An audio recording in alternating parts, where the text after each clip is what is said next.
নমস্কাৰ। আজি অসমৰ এগৰাকী বৰেণ্য মহিলাৰ বিষয়ে আলোচনা কৰিবলৈ ওলাইছো। যিগৰাকী মহিলাই সাহিত্য ক্ষেত্ৰত হওক, সংগীতৰ ক্ষেত্ৰত হওক বা শিক্ষা ক্ষেত্ৰত নিজে আগুৱাই যোৱাই নহয়, সমাজলৈ এক বিশেষ নিদৰ্শন থৈ গৈছে, লগতে পিছৰ প্ৰজন্মকো অনুপ্ৰাণিত কৰি থৈ গৈছে। সেইগৰাকী বিশেষ মহিলা হৈছে লক্ষ্যহীৰা দাস।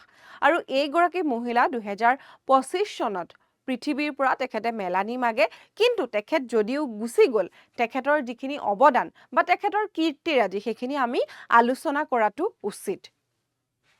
আমি যদি লক্ষ্যহীৰা দাসৰ কথা ক'বলৈ যাওঁ, তেখেত এগৰাকী কবি আছিলে, গীতিকাৰ, অৰ্থাৎ তেখেতে বিভিন্ন ধৰণৰ গীতো ৰচনা কৰিছিল। আৰু তেখেত 1931 চনত জন্মগ্ৰহণ কৰে। তেখেতৰ পিতৃৰ নাম চন্দ্ৰবৈশ্য সাউদ আৰু মাতৃৰ নাম আছিল ধৈৰ্যবালা।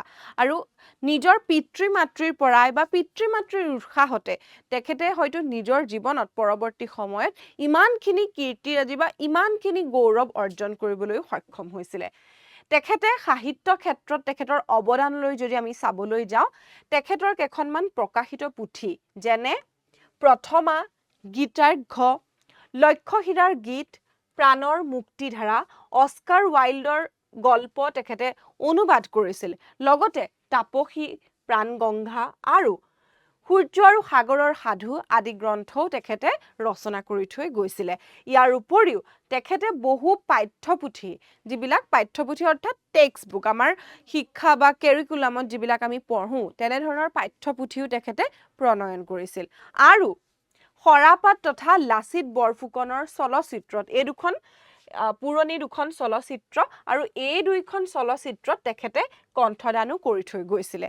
গতিকে তেখেত এগৰাকী অনাতাঁৰ শিল্পীও আছিলে, আৰু অনাতাঁৰ শিল্পী হোৱাৰ লগতে দুখন বিশেষ চলচ্চিত্ৰত তেখেতে কণ্ঠদান কৰিছিলে। কেতিয়াবা আপোনাৰ পৰীক্ষাত সুধিব পাৰে যে লক্ষ্যহীৰা দাসে তলৰ কোনখন চলচ্চিত্ৰত কণ্ঠদান কৰিছিলে। আমি যদি চাওঁ, তেখেতে 1968 চনত লাচিত বৰফুকন ছবিখনৰ বাবে এটা বিশেষ সন্মানো লাভ কৰিছিল, আৰু সেই সন্মানটো আছিল শ্ৰেষ্ঠ নেপথ্য কণ্ঠশিল্পীৰ বঁটা। আৰু তেখেতে ভূপেন হাজৰিকা বঁটাও লাভ কৰিবলৈ সক্ষম হৈছিলে।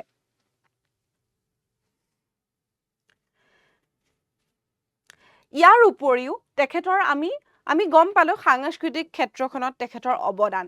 আকৌ যদি আমি চাওঁ, তেখেতে অসম সাহিত্য সভাৰ শুৱালকুছি অধিৱেশনৰ যিখন কবি সন্মিলন আছিলে, সেই সন্মিলনখনৰ সভানেত্ৰী আছিলে 1979 চনত। ইয়াৰ উপৰিও তেখেতে অসম সাহিত্য সভাৰ বাসন্তী বৰদলৈ বঁটা লাভ কৰিছিল 1995 চনত। আৰু অসম চৰকাৰৰ শিল্পী বঁটা, যিটো শিল্পীসকললৈ দিয়া অসম চৰকাৰে এক গুৰুত্বপূৰ্ণ সন্মান বুলি ক'ব পাৰোঁ, সেই শিল্পী বঁটা তেখেতে 2003 চনত লাভ কৰিছিল। ইয়াৰ উপৰি হাউলি বঁটা আৰু ভূপেন হাজৰিকা বঁটাৰ কথা আমি ইতিমধ্যে কৈছোঁ। এই ভূপেন হাজৰিকা বঁটা তেখেতে 2019 চনত অৰ্জন কৰিবলৈ সক্ষম হৈছিলে।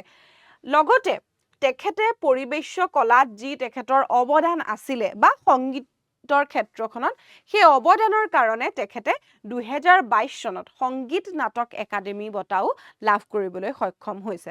গতিকে সংগীত নাটক একাডেমী বঁটা খুব কম মানুহে বা বহুত টেলেণ্টেড মানুহেহে লাভ কৰে। অসমত প্ৰথম সংগীত নাটক একাডেমী বঁটা লাভ কৰিছিল প্ৰতিমা বৰুৱা পাণ্ডে, যাক আমি গোৱালপৰীয়া লোকগীতৰ সম্ৰাজ্ঞী বুলি জানো। আৰু লক্ষ্যহীৰা দাসে অসমলৈ 2022 চনত এই বঁটা অৰ্জন কৰি গৌৰৱ কঢ়িয়াই আনিছিলে।